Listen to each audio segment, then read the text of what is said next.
অবৈধ বাংলাদেশীৰ বিৰুদ্ধে ভাৰতত অব্যাহত আছে একশন। অবৈধ বাংলাদেশী বিতৰণৰ বাবে কেন্দ্ৰই লৈছে কঠোৰ স্থিতি।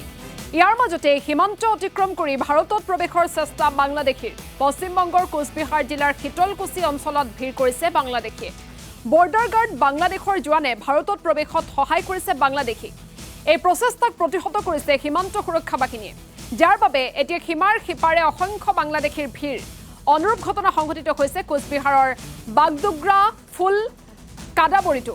সীমান্ত সুৰক্ষা বাহিনী আক্ৰমণৰ চেষ্টা এদল বাংলাদেশীৰ। অৱশ্যে উচিত প্ৰত্যুত্তৰ দিয়ে সীমান্ত সুৰক্ষা বাহিনী তথা BSFে। আমি শেহতীয়াকৈ যি সীমান্তত কেনেধৰণৰ পৰিস্থিতি সেয়া আপোনালোকক জনাৰ চেষ্টা কৰিছোঁ। যিহেতু অবৈধ বাংলাদেশীৰ বিৰুদ্ধে ভাৰতত একশন অব্যাহত আছে আৰু অসমতো গুৱাহাটী মহানগৰকে ধৰি ৰাজ্যৰ বিভিন্ন প্ৰান্তৰ পৰা অবৈধ বাংলাদেশীক বিতৰণৰ বাবে কঠোৰ স্থিতি গ্ৰহণ কৰিছে আৰক্ষীয়ে। আৰু তাৰ মাজতে সীমান্ত অতিক্ৰম কৰি ভাৰতত প্ৰৱেশৰ চেষ্টা কৰিছে একাংশ বাংলাদেশীয়ে। পশ্চিমবংগৰ কোচবিহাৰ জিলাৰ শীতলকুচি অঞ্চলত একাংশ বাংলাদেশীয়ে ভিৰ কৰিছে। বৰ্ডাৰ গাৰ্ড বাংলাদেশৰ জোৱানে ভাৰতত প্ৰৱেশত সহায় কৰিছে সেইসকল বাংলাদেশীক। আৰু এই প্ৰচেষ্টাক প্ৰতিহত কৰিছে ইফালে সীমান্ত সুৰক্ষা বাহিনীয়ে, যাৰ বাবে এতিয়া সীমাৰ সিপাৰে অসংখ্য বাংলাদেশীয়ে ভিৰ কৰিছে। অনুৰূপ ঘটনা সংঘটিত হৈছে কোচবিহাৰৰ বাগডোগৰা ফুল কাদাবৰীতো। সীমান্ত সুৰক্ষা বাহিনীক ইফালে আক্ৰমণৰ চেষ্টা কৰিছে এদল বাংলাদেশীয়ে। অৱশ্যে তাৰ উচিত প্ৰত্যুত্তৰ দিছে সীমান্ত সুৰক্ষা বাহিনীয়ে। আমি দৰ্শকসকলক ইতিমধ্যে অৱগত কৰিছোঁ আৰু সবিশেষ জানিবৰ বাবে ফোন লাইন যোগে সংযুক্ত হৈছোঁ। ফিৰোজ আলম আমাৰ সৈতে আছে। ফিৰোজ আলম, আমি দৰ্শকসকলক ইতিমধ্যে জনাইছোঁ যে একাংশ বাংলাদেশীয়ে ভাৰতত প্ৰৱেশৰ চেষ্টা অব্যাহত ৰাখিছে। গতিকে বৰ্তমান কেনেধৰণৰ এটা পৰিৱেশ পৰিস্থিতি সীমান্তত সবিশেষ আপোনাৰ জৰিয়তে জানিব বিচাৰিছোঁ।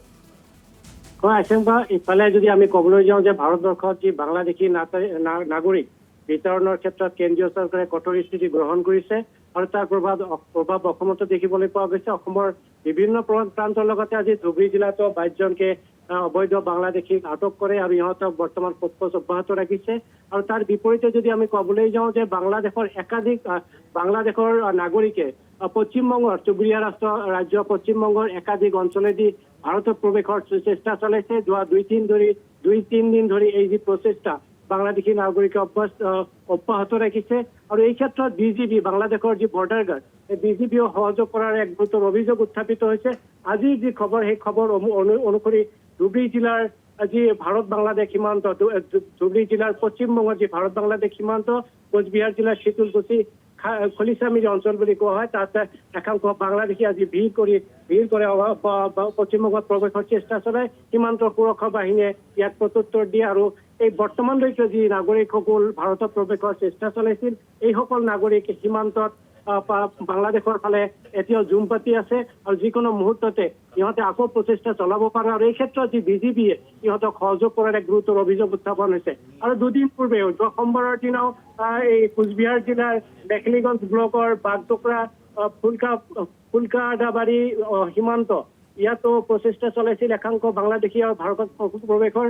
আৰু সেই প্ৰচেষ্টাত যেতিয়া সীমান্ত সুৰক্ষা বাহিনীয়ে বাধা প্ৰদান কৰিছে সেই বাংলাদেশীসকলে কিন্তু দোষা লৈছে সীমান্ত সুৰক্ষা বাহিনীক আক্ৰমণ কৰাৰ বাবে আৰু তাৰ উচিত প্ৰত্যুত্তৰ দিছে সীমান্ত সুৰক্ষা বাহিনীয়ে। আৰু সিদিনাখন BGB আৰু সীমান্ত সুৰক্ষা বাহিনীৰ উচ্চ পদস্থ বিষয়াৰ এখন মিটিঙো হৈছিল। আৰু তাৰ পিছতো এই যি বাংলাদেশৰ যিসকল নাগৰিক অবৈধভাৱে বাংলাদেশত প্ৰৱেশৰ চেষ্টা অব্যাহত ৰাখিছে। আৰু এটা খবৰ আছে, খবৰটো এতিয়াও আমি নিশ্চিত হ'ব পৰা নাই যে পশ্চিমবংগৰ কলিকতাৰ ওচৰে পাজৰে থকা কোনো অঞ্চল, দিনাজপুৰৰ কোনো অঞ্চলেদি পশ্চিমবংগত প্ৰৱেশৰ চেষ্টা চলাইছে।